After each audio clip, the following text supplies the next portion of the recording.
Hello, everyone. Let's wait a couple minutes. We are waiting for more people to join us.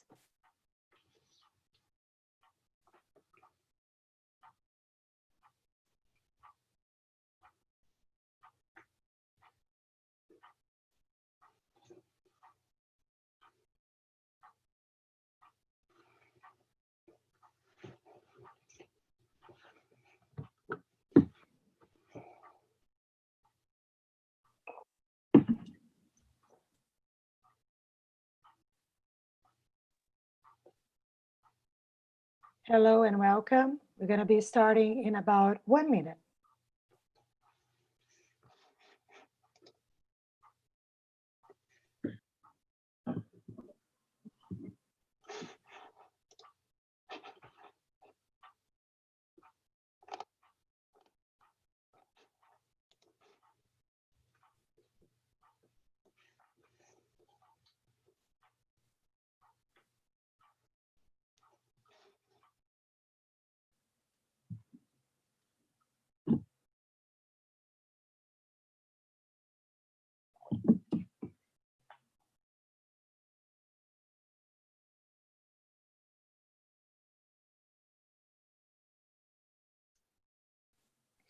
Okay, hello. Welcome to the second episode of the Extraordinary Women in Tech. Today's live show, we're going to talk about the new norm after the pandemic, the challenges of managing remote and distributed teams. Please join us in our host, Juliana Zilbermintz, and our special guests for this 45 minutes podcast. If you have any questions, please use the Q&A tool and we will answer your questions in the last 15 minutes of the presentation. So let's get started. Juliana, the stage is yours. Thank you. Hello, everybody. And I'm so excited for the second episode today with this amazing panelist. So I'd like to introduce us to this beautiful panelist list. Laura Bermudez. Hello, Laura. Ekta Chopra. Gita Pine.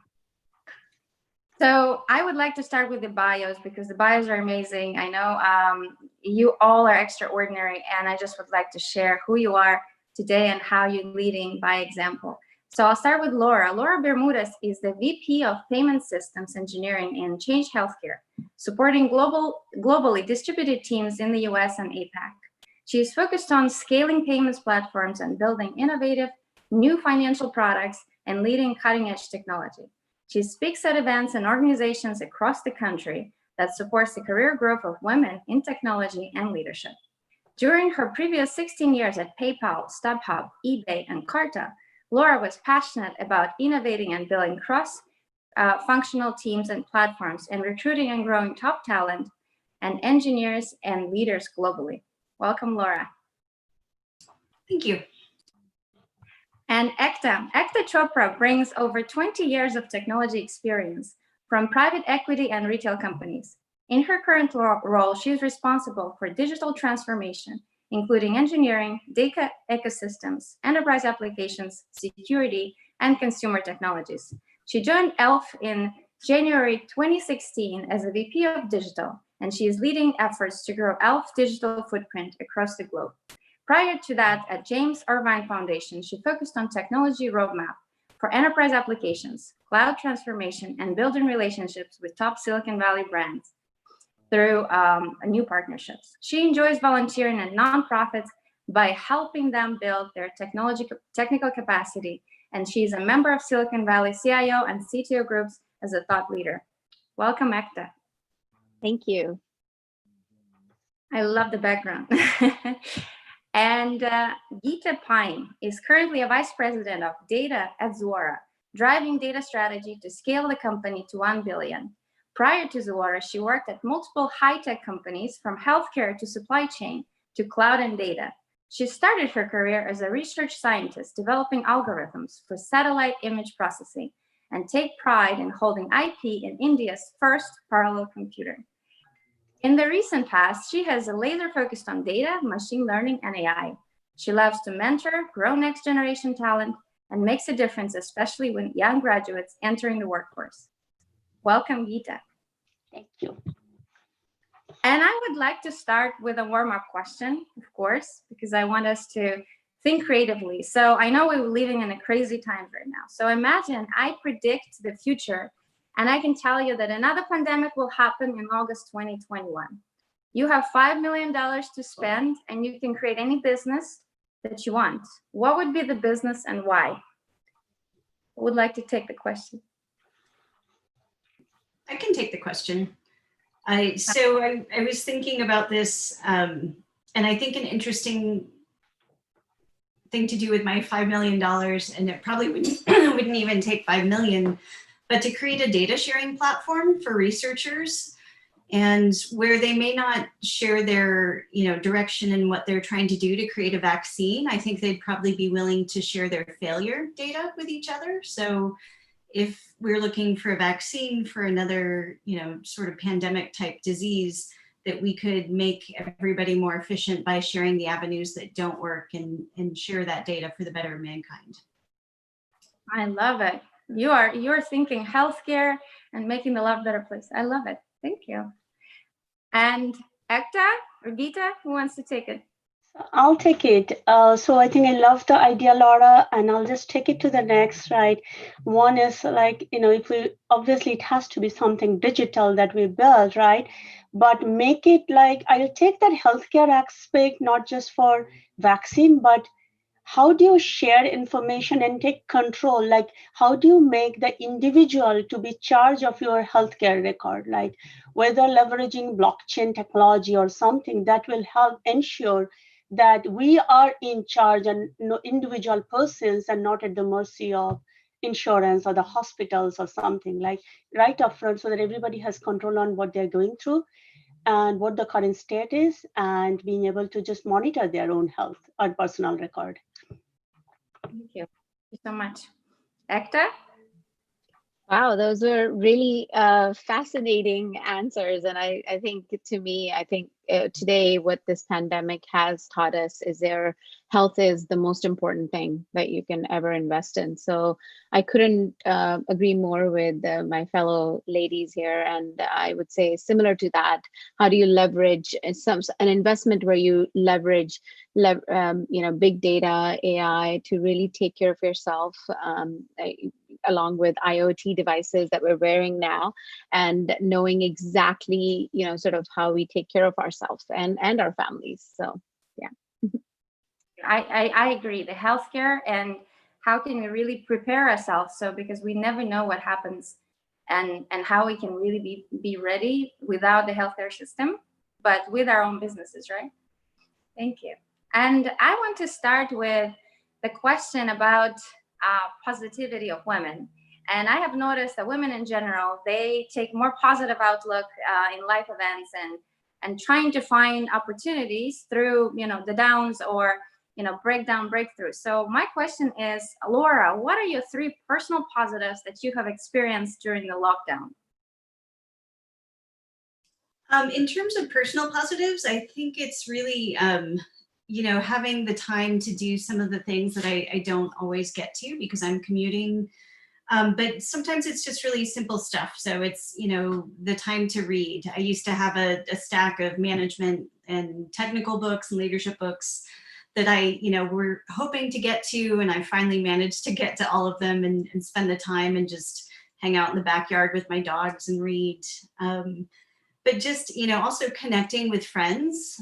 We've been very conscious to check in with each other and see how each other's doing.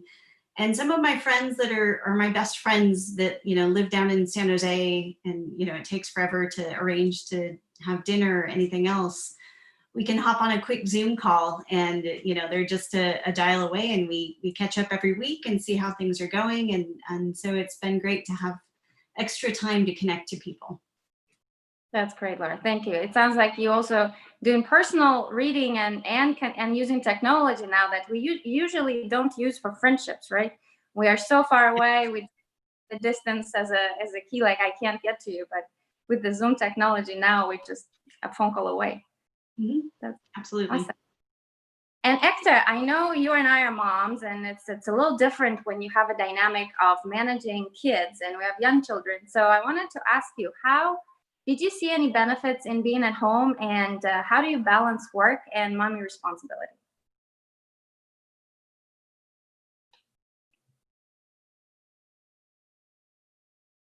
Did we lose Ekta? Okay, Ekta no, is I'm right in here, mute. right here. So basically what I was saying, staying positive and being grateful is very important to me during this time. And I think what I'm really, really grateful for is the amount of time I've spent with my daughter. I've never spent that much time with my daughter. So seeing her grow and becoming a strong girl has been very rewarding to me. And from a professional perspective, I'm really grateful for a very strong team and a team that like just comes together, come what it may. And they're already a distributed team. So for me, this transition was it was pretty easy. I'm very focused on what I can impact. I don't worry about things I cannot control. I'm very grateful for an organization that has a culture that, fosters remote work as well, and understands the nuances, especially today when you're working and then you have a small child that you have to take care of.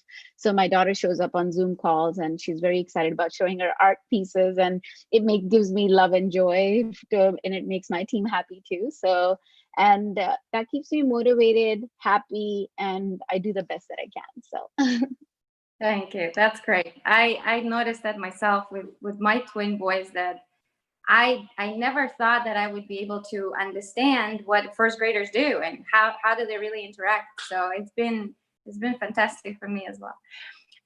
The next question is for Geeta. Please share, how is your business impacted by the crisis, and what is the most important step that your company took to adjust to current situation?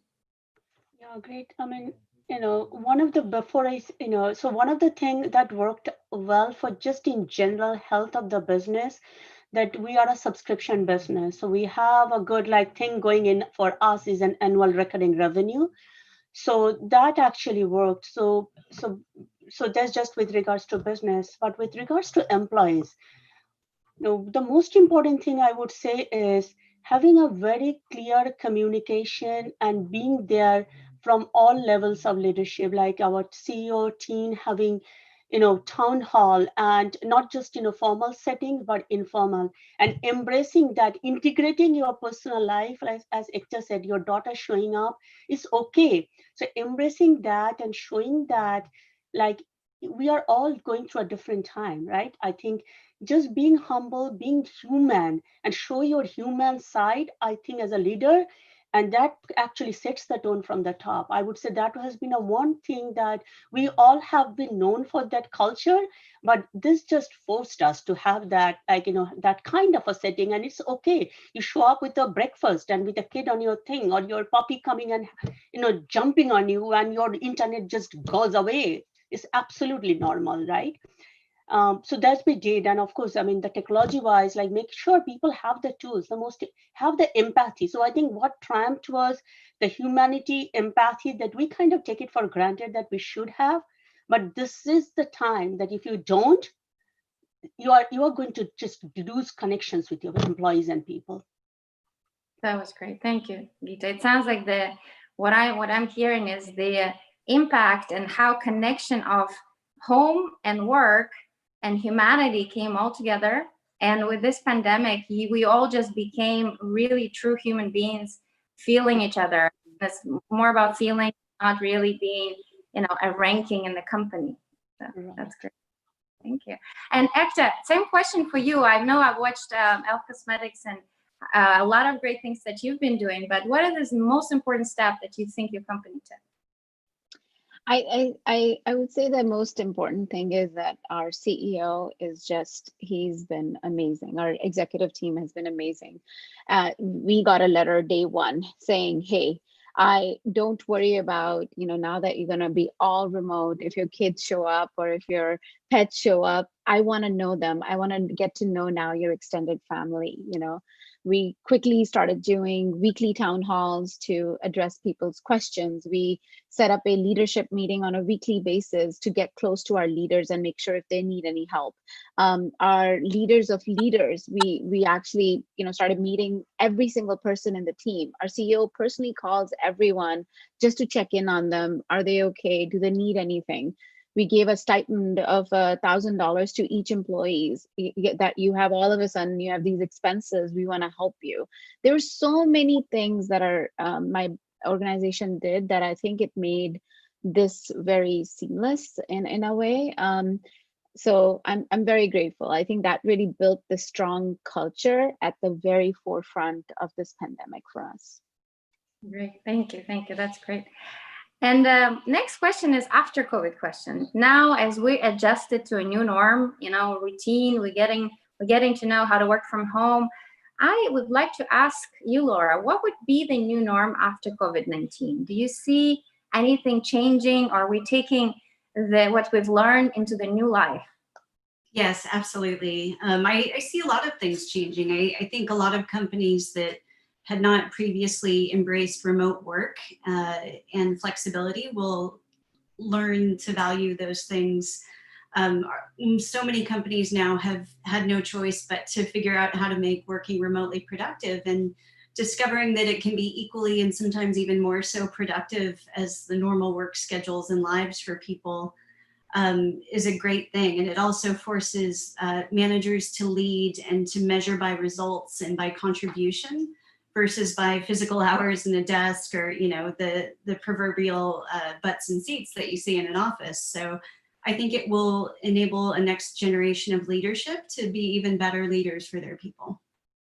This is great. Thank you, Laura. I totally agree. It's 8 to 5, his concept is completely vanishing. And now it's the productivity and human element is stepping in. Thank you. Ekta, I know that I've learned that your company has been ahead of the competition for the digital transformation and remote workforce. But what are the areas where do you think that you're going to take from the lockdown and double down on, and maybe create a new strategies in the after COVID-19 time? Yeah, I mean, I think once again, it goes back to, we've been investing in digital. We are a digitally native brand already. And I think past 18 months is all about, has been about like upgrading our digital ecosystem and really making sure that we're serving our consumer regardless of what touch point that they're coming from. And I think that continued focus has been the key for us surviving this, COVID pandemic. And I would say that as this is still looming over our heads, digital is still going to be an area that I'll continue to invest in. Things like augmented reality, focusing on making our app even more frictionless, integrating with social shopping, and focusing on international growth. So I would say all those aspects still stand true. The thing that I'm really going to hone in on from a learning perspective is what Elf is really good at is, working at speed. And I think speed is even more important now as the consumer behaviors change, sort of changing, altering your messaging, altering your marketing strategies to like really resonate that with that consumer on a digital platform is something that we want to really, really get good at and enable even further. Got it. Thank you. Just continue the path and also learning from that fast speed digital transformation. Exactly. Thank you. And my next question actually to all panelists, because all of you are amazing leaders and you all managing distributed teams. And some leaders right now, they are forced to manage remote teams and they don't know where to start or what would be the key to really start making the difference. So Laura, I want to start with you. Can you share how do you strive in managing distributed teams? And what advice would you give to just leaders that are starting to manage remote workforce? Sure. So the one thing I mentioned before is just, being a good leader and managing by contribution is something that I think is so, so important. You have to be really clear about what you want your team to accomplish, and you have to be able to measure the results of what the team is delivering to those objectives without having to be, side by side with somebody day in and day out. But honestly, for myself, I think some of the most important things I've found during this time is spending extra time to check in with every single team member in a one-on-one basis.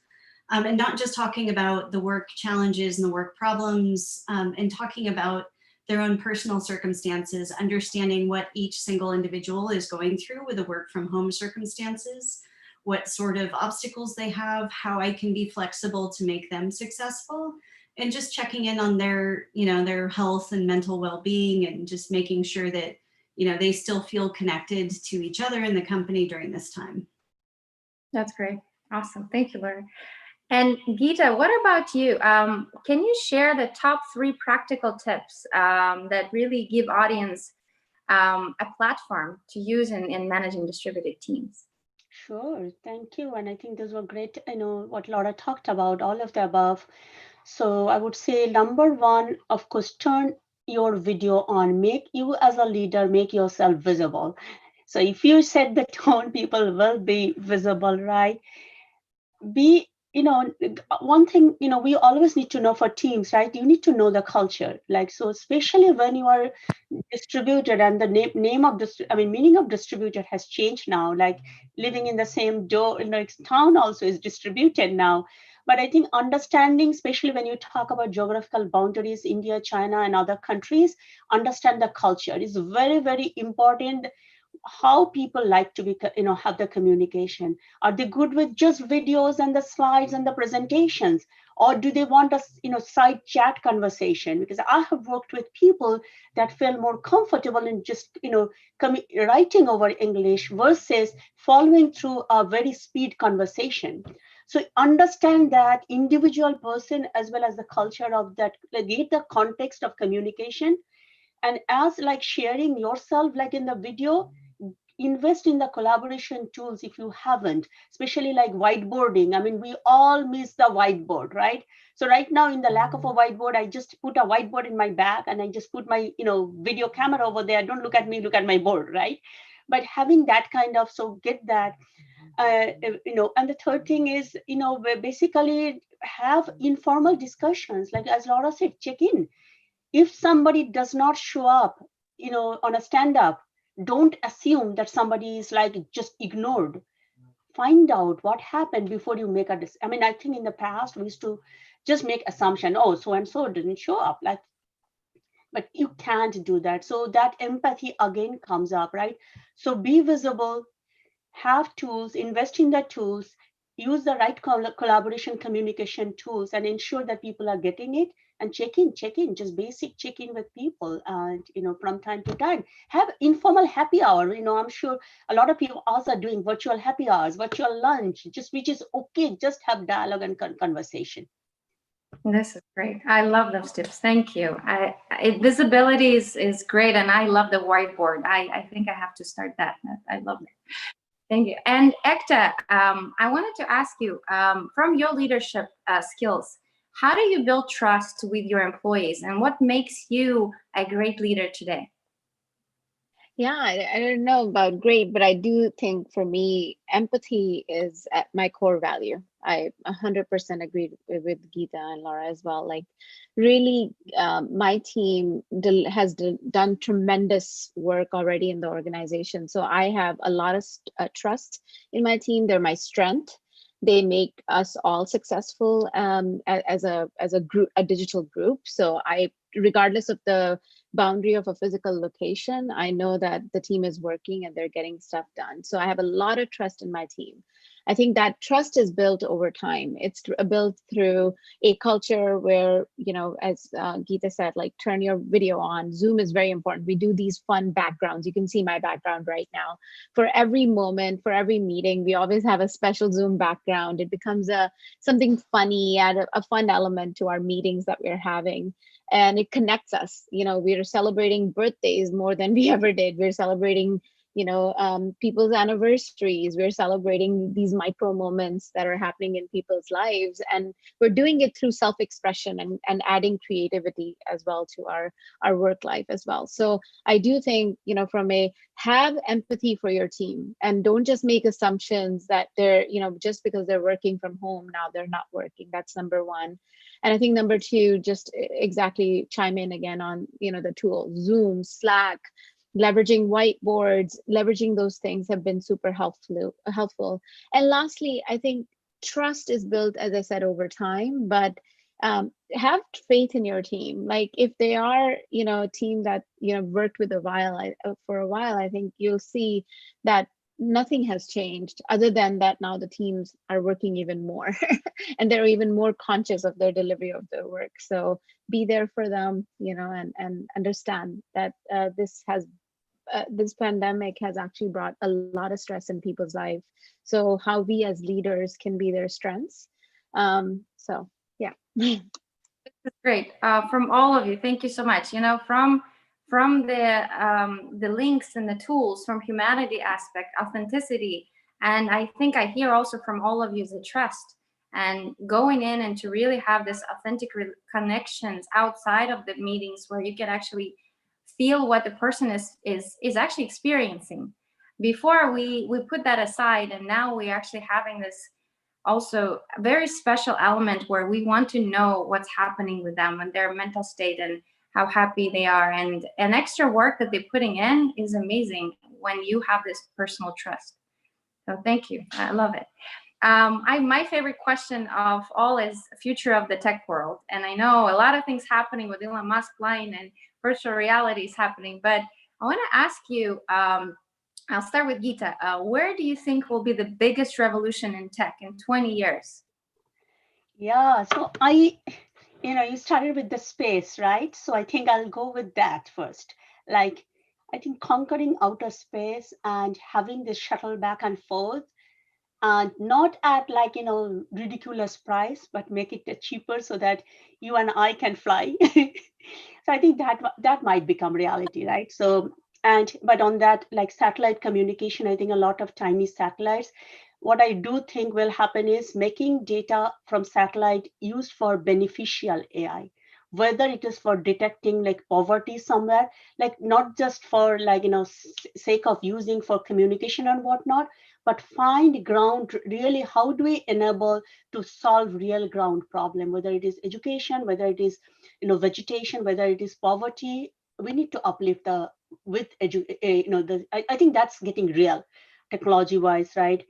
I think this hyper connected world, Ekta talked about this whole smart devices. I totally believe the smack it hyper connected world. I think my vision is Minority Report, kind of, if you have watched the movie, is not too far away. The sci-fi movies actually helps us to imagine what's possible, and those days are coming, getting real, right? But if I think what COVID taught us, I think we don't have to wait for 20 years. Having access to education, I think the bridging the digital divide, so that whether you are this side of the world or on the other side in a remote, how do you have that connectivity? How do you have the same access to the information that you and I are just privileged to have, right? I think that getting that battle, I think there is a lot of goodness will come. COVID will teach us that how can you leverage technology, how do you bring in that VR, AR, so that Zoom is not fatigued, you have an immersive experience. So we don't we have 5 different Zoom windows talking to each other like zombies. So now we have that immersive experience, right? So I can go on, and this is the most passionate area that I am about, like what could happen and what is a possibility, because fundamentally compute has changed. Like we don't have to, high scale compute. There is edge computing, cloud computing, making it happen. So now, and the data coming, throwing compute close to the data. So the convergence of the data and the compute is happening. Now an AI, like the chatbots, the virtual assistant, digital assistant, cobots, robots, whatever you name it, right? I think will be all amalgamated. And I think I see a future where operating system will be like this, hyper connected world. So it's not just the one internet, you go, it gives you access from the cloud to the edge to all the way to a smart device. And that's the fabric. I think innovation will happen, and we'll all ride that operating system, if that makes sense. No, that's great. Thank you, Geeta. I think what I heard the most exciting for me is how virtual reality is becoming human, supporting human projects. And really, instead of connecting with virtual robots, you're connecting with human projects, globalization. Yes. That probably COVID taught us as well. So thank you. That's great perspective. And Ekta, can you share your thoughts? Yeah. So, wow, Geeta, you're so passionate. I loved it. But a lot of similar themes, digitally extended realities, which would encompass virtual reality, augmented reality. I see that even getting, sort of tighter and tighter in terms of making it real. I would say quantum computing is going to make this possible. So this idea of leveraging data beyond what we ever thought was possible, and I think it's limited by the speed, how fast your computers are. So I do think quantum computing will become the enabler of many such things. And I think just because I'm in retail, I think one thing that I do see is this digitally extended realities layering on sort of this idea that every human being is different and their needs and desires are different. So honing in really on this personalization and capturing micro moments at scale, where you can essentially, respond to every customer's need at the exact right moment and time. I do see data playing such a huge role there. It already is, but I think add speed and more big data sets that we could be using, I think it can go beyond our imagination. That's awesome. Thank you. Laura, do you want to comment on this about the future of tech? That's okay. I think you've got me flagged for the next one. Awesome. I was so excited to hear, though, what Geeta and Ekta had to say, though. I firmly believe in that quantum computing has a massive future when that gets unlocked. Absolutely. My next question is personal, because I think for us, it's we're always balancing. We're trying to find equilibrium, what makes us happy, what makes others happy, and the workforce as well. But how do you stay happy? I want to ask you, Laura, please share your 2 personal tips on how do you stay positive during the lockdown. Well, first, you give yourself a pass if you're not feeling positive. Just because we're working from home and just because we're not commuting anymore doesn't mean life isn't still difficult and complicated. And I think we need to give ourselves a little bit of a pass if we're having a bad day, or, we don't feel like reading that afternoon, or, you don't feel like doing whatever at any given point in time. Just taking care of yourself is great. I have this silly list. So I keep my whiteboard here. I have my personal whiteboard, which has the stuff on the left, which is stuff that makes me happy in life, whether it's, exercise or walking my dogs or playing guitar, just spending time outside. Like, I remind myself and have that in front of my face every day to say, these are the things that make you happy. Don't forget to go spend some time to go do those things. And then on my right, every week I set myself a new set of goals, whether it's, work things or other priorities I want to get done during the week. It helps me stay focused, and it helps me feel like I'm accomplishing things. And it, really gives me that same sort of routine and schedule and diligence to my life that I have when I'm in the office as well. So it works really well for me. But it's, you just have to find time for the stuff that makes you happy, because even during these times, I've found days where I have so many half an hour back-to-back meetings all day long that, even getting up away from my office chair and running into the next room to go take a break for a second becomes difficult. And so purposefully understanding that, you need to cook for yourself, you need to do these things, and setting time aside to care for yourself is really important. This is so great. I would love to see that board. You said it's somewhere there. It's awesome. So the right and left side, I love it. Is it hanging on the wall or just somewhere that? No, it's one of those things that I never got around to. It's still sitting on the floor. So I pick it up at the beginning of the week, wipe it off, rewrite everything, and it sits there. This is so great, Laura. I've been thinking myself is that when you said back-to-back meetings, when the life goes on and it starts at 9, for example, how do I find time to balance? And I discovered my time is 6 to 8, and that's a me time. And I just walk out and spend as much as I can outside, listening to music, listening to podcasts, or something that gives me every day in the morning boost of me time. So that's great that you have that personal and goals. I don't know if I can structure it this way, because that takes a leader and it takes a structure. That's amazing. Thank you, Laura. My dogs are very good at reminding me to spend time with them, so I've got a lot of help there. Awesome. Awesome. And what about you, Geeta? Can you give us some personal tips on the happiness? Yeah. So I'm basically a happy person in general. When I'm not happy, you will see it. But okay, like Laura said, I think I do exercise. I mean that when I'm stressed, I just go and I bike or whatever, right? To take it out and push myself very hard, and that makes me happy when I can do that, right? I like people. I like to have positive conversation, and that makes me happy, really. Like, just talk about something good. I mean, there's so much negativity going on in the world. I mean, there is a lot of, don't talk, don't try to watch every news, don't try to do every social news media. Everybody is a reporter these days, like which number to trust, I don't know, which news to trust. So try to ignore as much.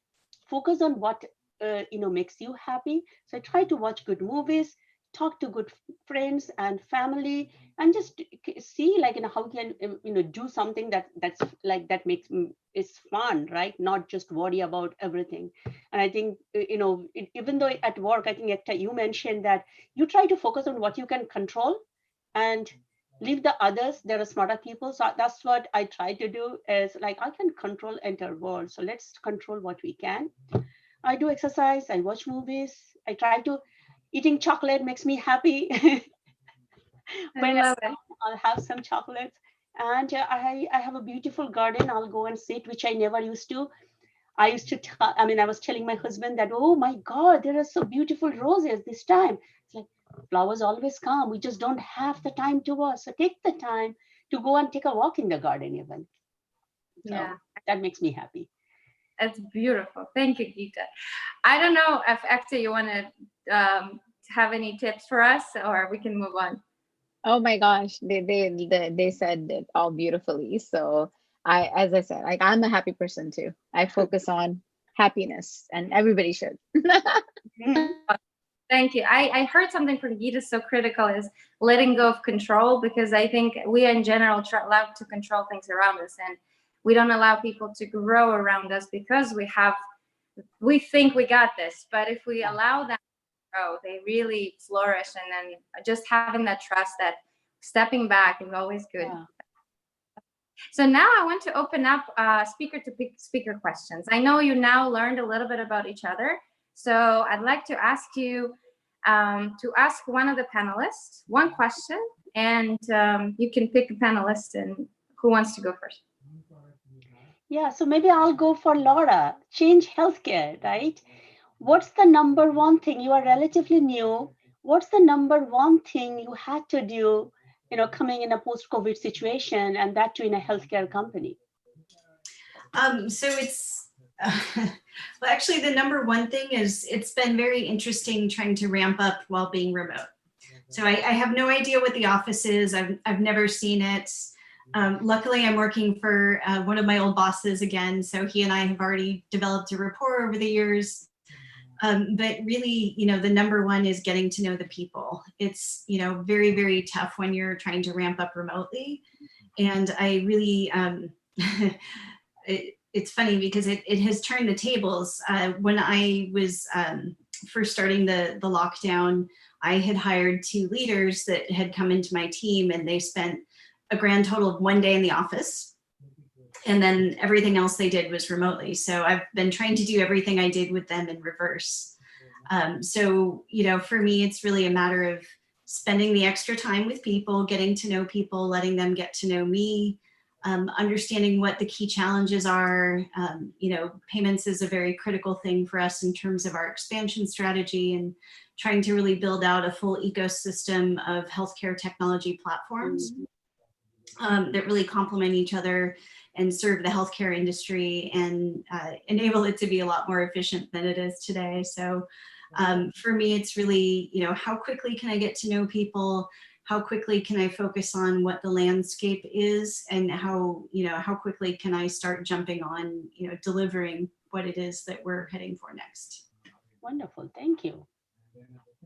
Thank you. Great. Laura, do you want to ask panelists a question? Sure, I'll ask Ekta. So what do you find has been some of the the high points and the low points for your teams during this time. So what has brought you guys together more, and what are some of the things that have been challenging during this time? Great question. As I said, like my 90% of my team was already remote. Silicon Valley is so expensive. I can't hire developers enough. They live in my boonies, all over the nation. So my team was already remote. But the best thing that I've heard from my team is we as a company have come together so beautifully that they're spending more time now getting to know people that they never knew before. And some of these are behind the scene, QA developers and so forth, for them to like interact with the CEO of the company or other VPs and other managers has been really tremendous. So I think even them getting to know my team on a personal level has been great. So I think those things have just become really, really strong. It's brought us together even more than it ever did before. I think what's been challenging, I think, is I miss my team, like seeing them physically. We used to do like every month come together and do meetings and whiteboard, eat lunch together. Doing that over virtual has been, I miss just being around them in a room, but that's just me. Like I love people. I love being around people. But other than that, my team has delivered successes. Like they haven't skipped a beat, which has been really tremendous. So yeah, but that was a good question. Thank you. Awesome. And Geeta, Ekta, do you want to ask a question too? Yeah, I mean, it would be to both of you, right? Like, as women leaders, I think it's even, what I find is that many women have actually dealt with the COVID situation better than better than anything else, right?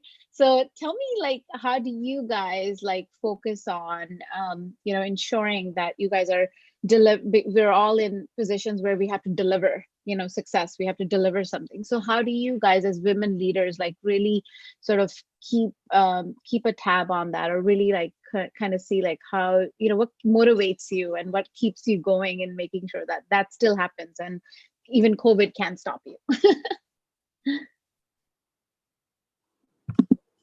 I can start if you'd like. So it's really understanding how the team's performing to goals, and spending time to talk and reiterate about what the priorities are. As any normal office environment exists, especially in software development, you tend to run into things like scope creep and extra projects that get thrown in the schedule, and different tasks that kind of slip in and divert your attention from what you're trying to focus on. So it's really, keeping those extra meetings, whether it's, doing daily stand-ups instead of, 2 times a week stand-ups. It's just really spending the extra time to make sure the focus is on the right things, and that people are, consistently hearing the same message, and it's aligned, and that, you see the progress, and that, just because we're not in the office together, you ask people what they're getting blocked on and what they need your support for. And so, people should still have autonomy, and they should still be leading and driving their own work. But, it's really my job to support their success and make sure that, I'm setting the right priorities for the team, and that that's a consistent message that comes across. Yeah. Right. And I'll just add to that. Yeah, sorry. Go ahead, Geeta. Yeah. No, I was telling, like, one of the things I've found is like, and again, just our natural tendency is to just kind of get to know people a little bit more personally, and thinking about when somebody behaves in a way, why certain person is doing certain things, right? And especially, like talking about daily stand-ups and asking more questions about not just about blockers, but taking a little bit hit on myself, even a little more than normally I would have to, that when certain things don't move at the same pace, right? Just because even though we have our Q1 commits, Q2 commits, and as much as we say, oh, business as usual, you and I all know nothing is normal, right? I'm fortunate I have my own office. There are, young engineers in my team that are sharing apartments, right? I mean, they don't have a dedicated space maybe. So maybe are they able to do this job? Do they have a problem, right? I think that empathy again comes back, I think what makes us, has been more helpful and useful. And I think our intuition and gut, I mean, a lot of my important decision in my life, I do with my guts, even though I'm a data junkie, but I do a lot of gut. And I think that actually the sensing that somebody might be needing help has been my tremendous asset, even in this kind of situation, pandemics, right? And being there, and even like, not hiding, like not be, like telling my boss that, hey, so and so is not there. It doesn't matter. Does the work get done? Can I take some load off because somebody is like suffering, right? And project will be get done, but you don't have to be that black and white. That so being able to reshuffle, reprioritize, and adjust, and our adaptive nature, I think, has also helped in adjusting during this pandemic, Yeah. in just running, getting things done. Yeah. I couldn't agree more. It's that succeeding as a team, because we, I'm very lucky to have my office situation and, a quiet room to go to. But not everybody is going to be equally productive. And the point of it all is staying together as a team and supporting each other. And it's, it's not one specific individual who makes or breaks everything. And not everybody has equal circumstances. Together, we're a lot stronger if we support each other and make allowances where we need to make allowances. I think a lot of the trust comes from being able to understand that, a lot of things are happening in the world right now that is making it very difficult for people to focus. And everybody has their different circumstances that they're dealing with. My teams have always been really strong because they're really close connected to each other. And where we know one person is having difficulty, we all help that individual. And so it's, nobody looks down on anybody because they have difficult circumstances or need flexibility in their schedule. We all accommodate together to make it work for everybody. Great. That's very inspiring. Thank you so much, ladies. That was great. I would like to open it up for questions. I think we have a couple questions. I want to start with one as, can you give one positive attribute that you learned about your team during the lockdown? And if there is one challenging thing that you've learned about your team, can you share as well?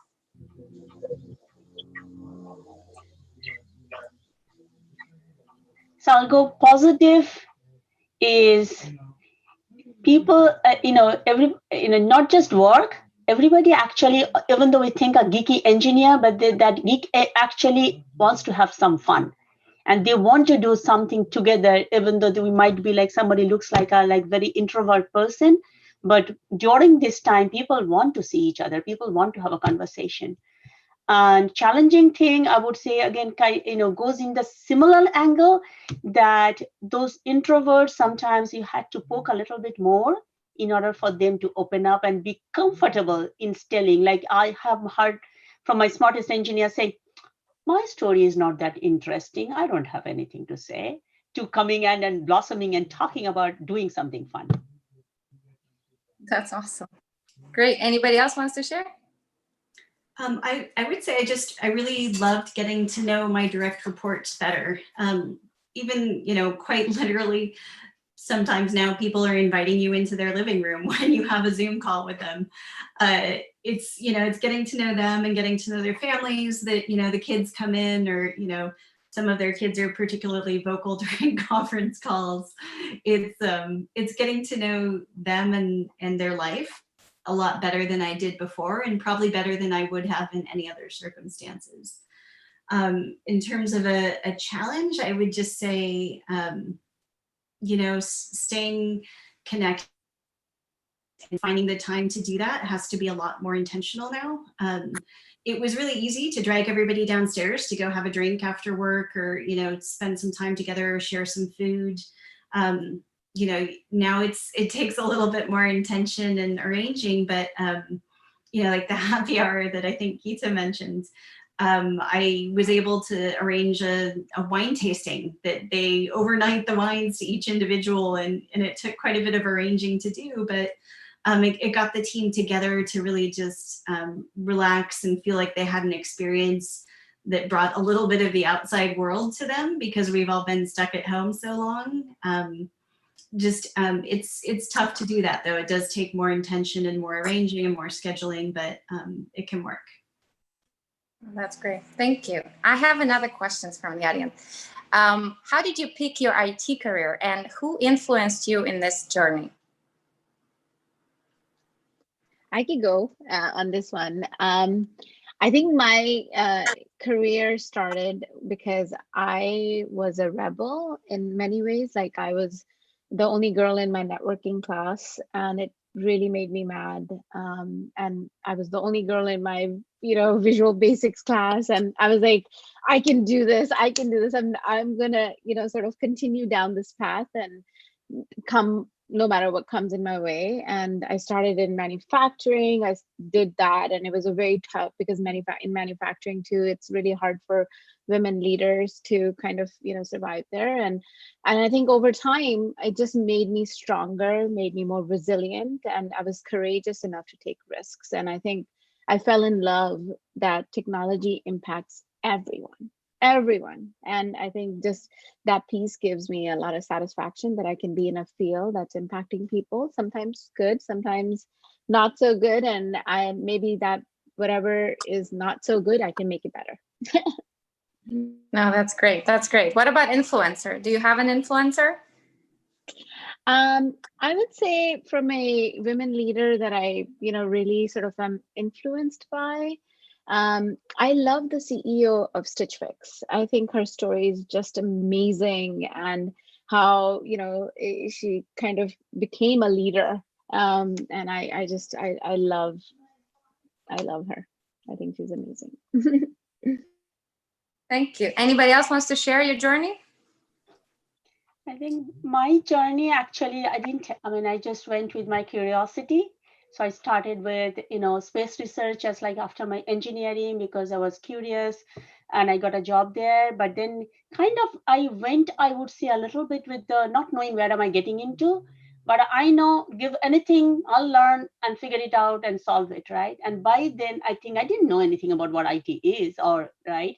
So we started, and then by experience, started to learn what you are good at, and how can you make a bigger impact, right? How can you, what you're good at, what your passion is, what you're good at, and if I can find a job that can pay, nothing like it, right? So I think that's how by experimentation, I landed in these technology jobs that I'm passionate about. I can use it and make an impact, and it pays me pretty good, right?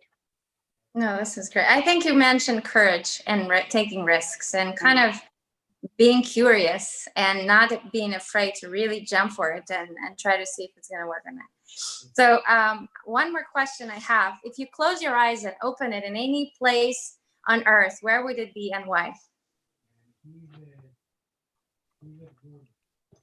Home. I'm home, and that's where I always I want to be around my family. Like, if I love traveling, but at this time I want to be home. Awesome. Anybody else? I'm in Hawaii. Yeah, I think Geeta and I share this one. Like, Hawaii is one of my happy places. I would be sitting in the sand with a Mai Tai in my hand and just enjoying the ocean. I read a book. It's soon. Hopefully it happens soon. But this was an amazing discussion, ladies. I am so inspired. I hope the crowd also felt the passion, the courage, the leadership, and got some tips out how to manage the distributed team. So thank you so much, and hopefully we'll stay in touch. Thank you. Thanks, everyone. Bye. Bye. Thank you.